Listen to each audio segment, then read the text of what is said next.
Hello everyone, how are you doing? This is MD Tech here with another quick tutorial.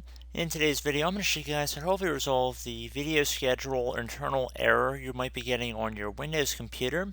So this should be hopefully a pretty quick tutorial and we're going to jump right into it. So we're going to go through a couple of potential workarounds for this. And we're going to start by opening up the Start menu and you want to type in Device Manager. Best Match should say Device Manager directly above Control Panel. You want to left click on that one time.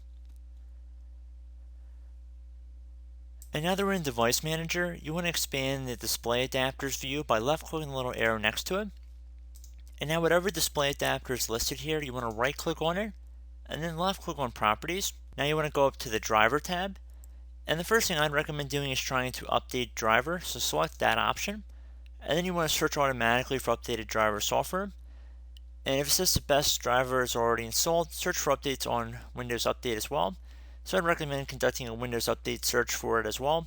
If you had an option to roll back the driver, if it wasn't already the only version that was installed, I'd recommend rolling it back as well.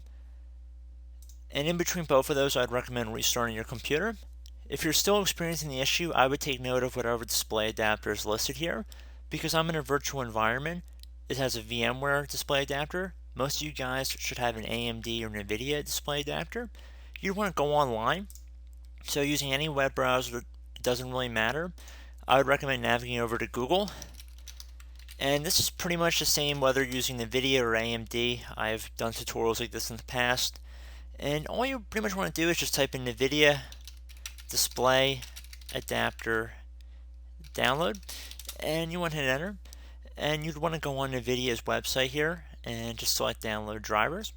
You could also select automatically download from the Google search results, or you could go onto their own page here, and just by looking at it, you can see option 2 says automatically find drivers for my NVIDIA products. You would just left click on graphic drivers right there, and then it would begin running a scan. If you needed to install Java, you would do that. And the same would go for AMD drivers as well. And then you're just going underneath download drivers. And then there should be an option to auto detect the driver software as well. So you just would select automatically detect and install your driver and download now. And it's pretty much the same if you have any other display adapters as well. I'd recommend trying that out and it should be pretty straightforward. So I do hope this brief tutorial was able to help you guys out. And as always, thank you for watching and I look forward to catching you all in the next tutorial. Goodbye.